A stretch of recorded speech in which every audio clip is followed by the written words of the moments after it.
Hope you guys are remembering to spam those likes because the director is desperate for positive reception. Are we going to start the episode with a special effect again? Yep, of course we are. Dude, Shadow gets fatigued by doing everything. He's like the Glass Joe of this fanfiction. You turned the ultimate life form into Glass Joe. Good job, writer. A character you could have easily made the most godly and you fucked it up. Or maybe he's not. Someone needs to make up their mind as to what makes Shadow fatigued. Collide into each other with immense amount of energy cliché. Discount Psylocke. Also, it seems super overpowered robot has played a lot of Zero in Marvel vs. Capcom recently. Shadow survives this.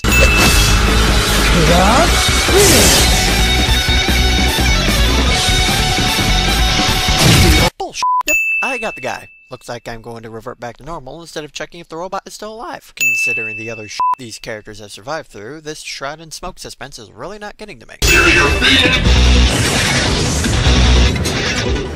No way! Why are you at all surprised? You people have been surviving much worse this whole episode.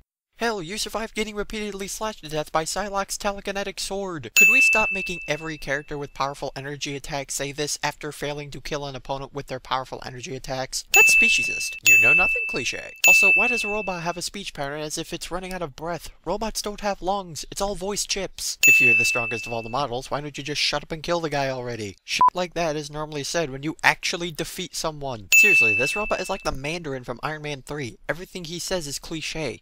Also, for attacks that seem to do nothing to you, you sure are leaking a lot of oil. So what, do you just do that to yourself just to make Shadow feel good? Because that sounds stupid. Hey, genius, better idea. How about instead of telling Shadow what you're going to do, how about you actually fucking do it? You just stand there talking about how powerful you are, just shut up and do something already! Yeah, Shadow, this guy is coming at you with an attack of 30 PSI. I don't think putting your arms in front of your face is going to make any difference. Yeah, you know the formula. He survived it. Also, that was a robot from part 2, right? So Sonic just has a fight with it off-screen and beats it? That's not only lazy of the writer, but of the animator. Also, I just noticed, that robot is yellow, black, and just got his shit wrecked by the enemy. Is that Bumblebee? Wait, Sonic now has the power to sense his friends being in danger? When? Also, remember in part 2 when Sonic was concerned for his friend's safety? Why couldn't he just use his sensory powers to see if they're okay? Yeah, no. It's possible to survive while losing that much blood. Especially considering how tiny Shadow's body is, that's probably more than 85% of the blood in his body. He should be going through cardiac arrest. Also, Animator seems to think the more blood on the screen, the edgier the story will be. Except instead of me basking in its darker side, it makes me question if these characters are even mortal.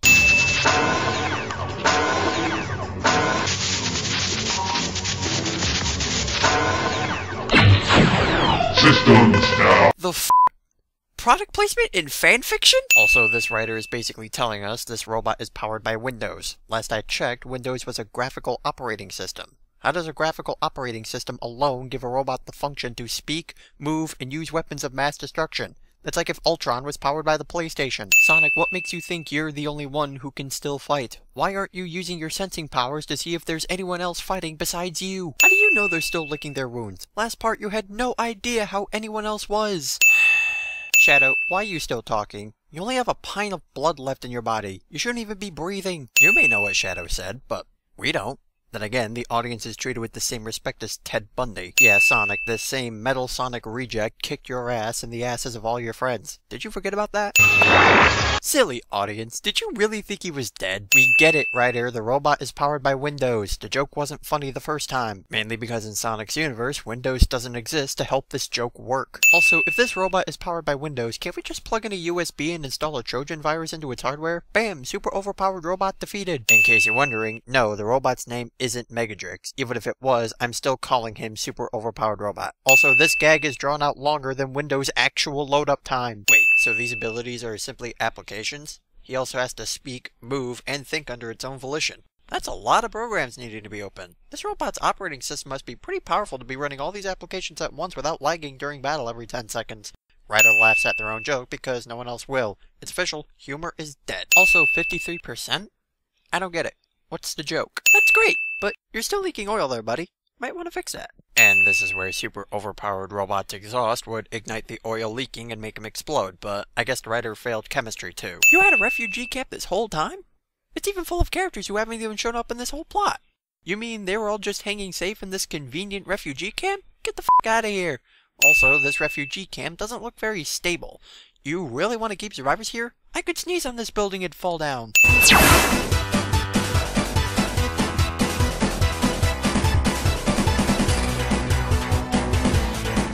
Seriously, whoever decided the music selection for these scenes is terrible. Shadow is bleeding on the ground, the world is dying, and the soundtrack wants to have a dance party. Yeah, considering how much blood he's spilt, I think Shadow needs more than just rest. How about closing the wounds?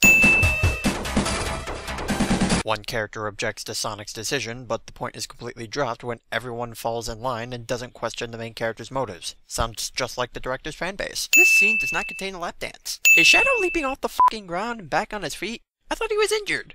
He must have recovered that much energy that quickly, which is sinful as shit. And super overpowered robot just stole the Allspark. Any other Transformers references you want to make? Dinobots? Missing voice cogs? Dog company? You know, I never quite understood this in Sonic 3 and Knuckles, and I'm going to question it here. How does a robot powering up get a completely different coat of paint upon powering up? Paint jobs don't work like that. Also, how did super overpowered robot know that this thing was here, and it had something inside that could boost its strength? That's one hell of a hunch. And which hedgehog? There's like 3 of them in the story. There's Sonic, Shadow, and Silver. Vague dialogue is vague. Silly Sonic. He's not on the ground anywhere. He's in the second most obvious place, behind the buildings where you aren't looking. Dude, you are ablaze with aura out in the middle of the open sky, and Sonic seriously can't see you? Either he's 100% blind or 100% stupid. I can sense my friends being in danger from miles away, but God forbid I know anything about these fireballs heading straight towards my face. Shadow was just dropped off by this refugee camp, and his bleeding is already stopped? He does have Wolverine's healing factor. I hope he's okay. Something's not going well. This is how the writer does suspense. Still haven't fully recovered. His bleeding stopped a mere seconds after he was dropped off here. And even while bleeding, he leapt off the ground and onto his feet with little trouble. What hasn't he recovered from? No you weren't. No, you made a fool out of yourself. You're the one who reverted back to your normal form without checking to see if super overpowered robot was dead, and instead of dodging his last attack he threw at you, you tried blocking it with your arms. That's entirely your fault, Shadow, not the robot's. And so will you if you fight him without fully recovering from the last fight. So it's either Sonic dies or you die, so pick your poison. Also, what's wrong with Sonic's current state? He's in better condition than any of you guys are. Yeah, he may be an idiot, but to be fair, you're all idiots. Shadow runs across rooftops, including the gaps between rooftops. Unless the sidewalk is really high up, which is sinful as shit.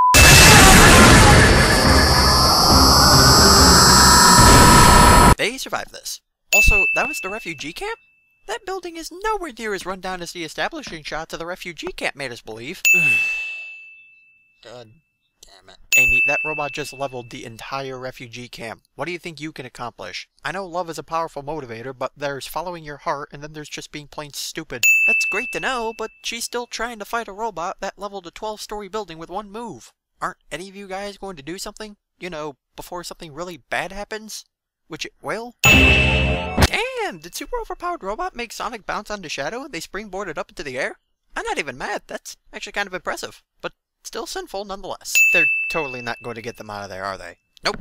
Not on his watch. Really, Rouge? You too? Also, the animator could make 3 characters' bodies spin from the impact of the attack, but not Rouge. What, was he just not feeling it that day? This attack clearly misses Sonic and Shadow.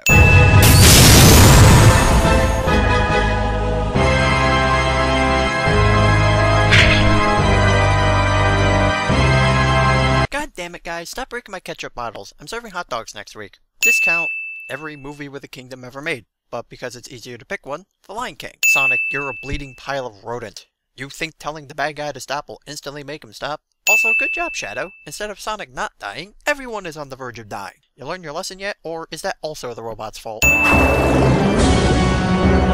Whoa, hold up a minute. Are you fucking kidding me? Sonic's alternate forms are inner personalities now? I thought these guys could only be a thing if Sonic had Chaos Energy.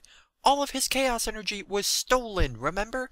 How is this Naruto reference even possible? Yeah, all I get from this speech is plot convenience, plot convenience, plot convenience. Does anyone in this series even know what a reject is? Oh look, it's that one scene from Pokemon the first movie. Only they're not clones, nor are they commanded by the awesome power of J-Goat. All these characters are unconscious in these tubes, except Vector, who looks like he's seen into the eyes of Jesus. Because your audience won't know who the comic relief is unless they're looking completely foolish. Also, weren't all these guys bleeding just a few seconds before this scene? Do they all have Wolverine's healing factor? If so, then why are they still unconscious? A roboticizer? How did super overpowered robot get one of these? Also, how did he get these guys over here? Remember the scene where he left? He just left the characters there to bleed to death. Did he just fly away just to fly back and grab the subjects for robotification? It's clear he didn't fly away to grab this thing because they're in a completely different area from where our heroes were bleeding. Holy f***, I'm feeling woozy. Also, consider how easily you kicked all their asses beforehand. Do you really want them to become robot soldiers for the empire you serve? You know, with them being so easy to beat. Every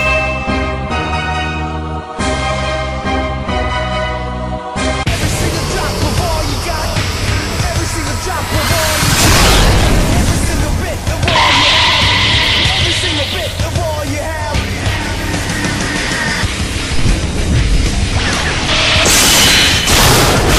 Okay, what I'm about to say, I mean with all sincerity. F*** you. Sonic's chaos powers were stolen. How is he able to manifest this much power when the very thing to get this kind of power was stolen from him in part *1! This is worse than what you did with the World Rings randomly being in the hand of low-level mooks from part 2. The whole World Ring bit was the writer cheating with the rules of the story for the sake of plot convenience. Here, you're flat out breaking your own rules. This is like if you were to roll a dice, roll a 6, and say that's a 99 because f*** you, I say so. I don't think any director or writer has ever been guilty of something this bad. This is a whole new level of awful. Well, at least if I see something like this again, I know exactly what to compare it to. Congratulations, writer and director. You made a name for yourselves after all. I hope you're proud. Who the f*** are those two? I thought this was only focusing on the OCs. Why are there suddenly fan characters in the stories now? That's 2 rules of yours you've broken.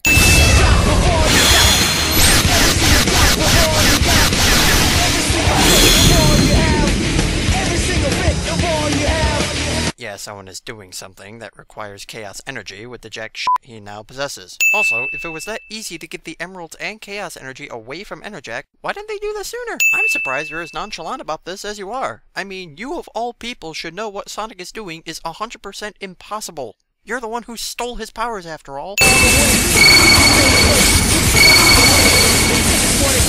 Good God, what is up with that stare?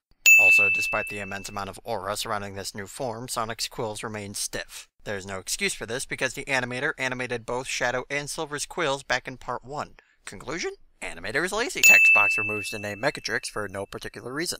Did you not want us to know who this robot's name was? If not, then why keep the split second of the robot's name?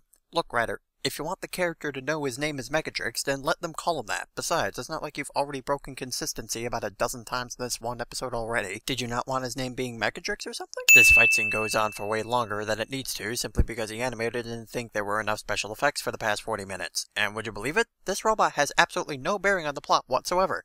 Yeah, everything with super overpowered robot is nothing but filler. You could take this guy out of the story and it would impact nothing. Then again, you could take away anything in this story and it impact nothing. This shit is the ultimate slap to the face to any creative writing major. And I think this deserves 86 sins because Naruto. I'm not defeated yet? Cliché. What?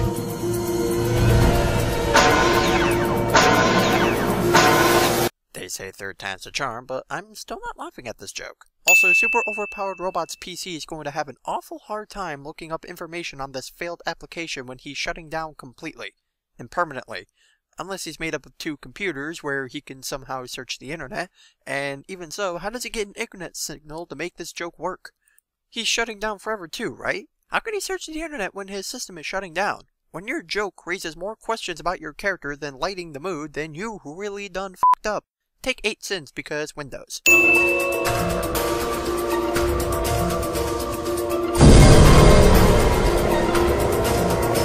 Enerjack reveals himself to the main character. That was 1 sentence I typed up. You wanna know how long it takes for the episode to get this far? 50 fucking minutes! Enerjack is officially the dumbest evil god ever. So he's teaming up with Fanedifis to show his appreciation for releasing him, but then says he'd do it himself eventually anyway? This is the same as when Eggman said he'd look up files on the main characters earlier in part 2, despite it not even mattering anyway. You're a god of chaos, Enerjack. What is stopping you from betraying Fanedifis right now? You could do that, absorb his chaos powers, and conquer Mobius yourself. Besides, if you're going to be betraying Fanedifis anyway, you've officially thrown away any appreciation you had for him by stabbing him in the back. So what's the point in working for him if you're going to backstab him anyway? These villains would be doing a much better job at beating Sonic if they cut the pointless clunky dribble and got to the main point of their plan. But no, The writer thinks he's being clever with the dialogue, but instead it's too clustered and nonsensical to make any logic out of. It's boring when no one challenges you, Sonic. You know, except for the fat bald man with a mustache trying to kill you every day of the week. So, Enerjak's motive for wanting to destroy Mobius is because he feels no one challenges Sonic enough? Well, newsflash, dipshit. If you destroy the planet, then no one will ever be able to challenge Sonic ever again. Just say you want to destroy the world because you want to be a dick. That's essentially what you're doing at this point. Lack of heroes? The fuck are you talking about? There's Sonic, Tails, Knuckles, Shadow, Amy, Blaze, Cream, Silver, Vector, Espio, Mighty, Ray, Marine, Omega, Rouge, and the dozen of fan characters who don't do anything in this plot. That's more than 15 heroes in this story fighting against you guys. What's lacking? Well, that's enough storytelling for one day. Back to the fighting. You know those parody superheroes in cartoons where they have literally every superpower in the universe? Well, every character in this series is like that, only now we're supposed to take it seriously. Enerjak could have easily hit Sonic in the back with a laser beam shot while he stupidly poses in the middle of fighting a Chaos God, but instead he powers up his energy. This is the fight you all waited for, guys. Dude, Sonic just used an explosive kick to hit Enerjak where the sun don't shine. What? An asshole. Enerjak uses Flame Wheel.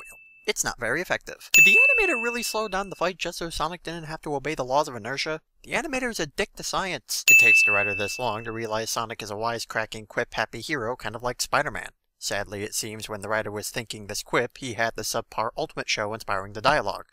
You couldn't have gotten inspiration from Josh Keaton?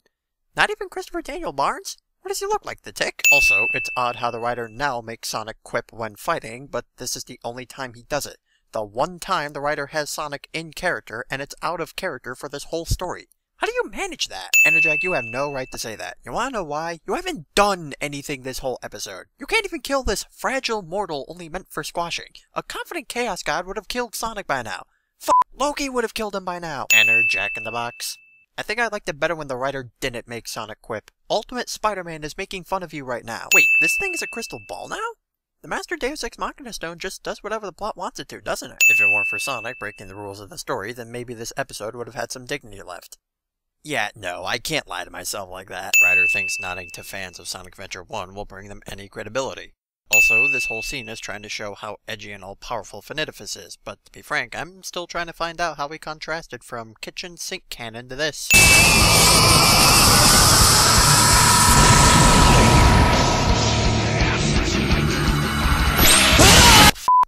You mean to tell me you could have taken away his chaos powers again this whole time? This scene is wrong on so many levels. One, if Fanidifus could steal Sonic's chaos powers using the Master Deus Ex Machina Stone, why did he wait until now to do it? He could have done this at the very start of the episode and Super Overpowered Robot would have killed him. Two, if he could do this with using the Deus Ex Machina Stone, then what was the point of confronting him in Part 1 just to steal his powers? He could have done it right here in complete safety. Three, if he can just take chaos energy from anything and transfer it into anything, why not transfer it into himself? What does he need Enerjak for? He could just make himself into a Chaos God simply by wishing for it with the Deus Ex Machina Stone, so Enerjak's appearance is completely pointless. 4, if anything he wishes on the Deus Ex Machina Stone comes true, why doesn't he just ask the stone to pulse enough chaos energy into Mobius to make it explode? These are the most incompetent villains ever written. I'm surprised they haven't been thwarted already. Bob from Hydra is more threatening than any of these idiots. This deserves a good 50. Oh, don't even act like you saw that coming, Enerjak. Sonic was wiping the floor with you until the writer decided to do another ass pull. That seems to be the only way anyone can win fights in the series. Raise your hand if you really think Sonic is going to die here. Okay, now if you're an infant, put your hand down. Hello, Sonic X stock footage. Also, fuck you, animator, for using Sonic X stock footage. You've made your own hand-drawn animation stuff earlier, why are you now resorting to stock footage? I know you're lazy, but you don't have to show me. So, a puny Zoid unit tries to use Cube Wisp against a laser beam from base stage Super Overpowered Robot, and it gets shattered. But Amy uses Cube Wisp against an attack from a Chaos God, but just because she's defending the main character, she's perfectly fine. Also, Amy can use the Wisp powers now? Since when? They're still on Mobius, right?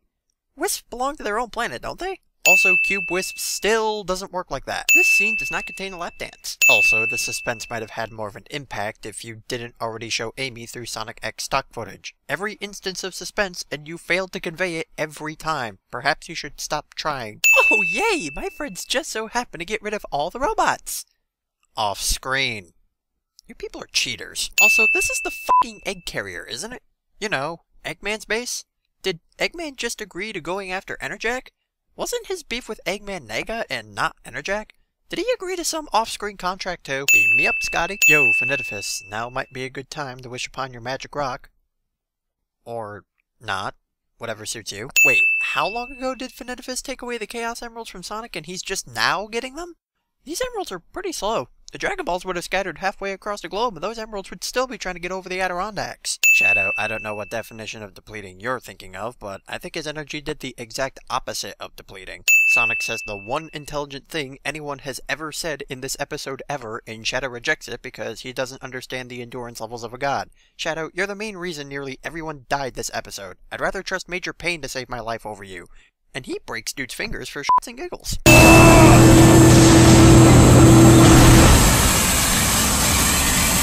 Gee, if only you took a certain blue hedgehog's advice, this might not have happened. Wisp combinations? I'm pretty sure that's also not a thing. Last time I tried that in Sonic Colors, I dropped my laser wisp when picking up a drill wisp. But didn't Sonic almost die to super overpowered robot in his Darkspine form, and now you're expecting him to make use of it while facing a Chaos God? Shadow is a terrible commander. Oh wow, that wisp combination bullshit actually works. I call hacks. Ludicrous speed. What kind of power is this cliche? Dude, you're a f***ing black hole. How do you lose your grip? Oh, now you want to go with Sonic's plan. Also, despite being overpowered by Enerjack earlier, Shadow comes up with the perfect plan despite never doing a single thing right this whole episode. That bullshit be some bullshit. Good job, guys. You killed Enerjack. And you also killed Knuckles since he was kind of borrowing his body. Oops. Dramatic pause. Oh, hi, Fanidifus. Sure would have helped if you just wished upon your magic rock for the world to explode from chaos energy, now wouldn't it?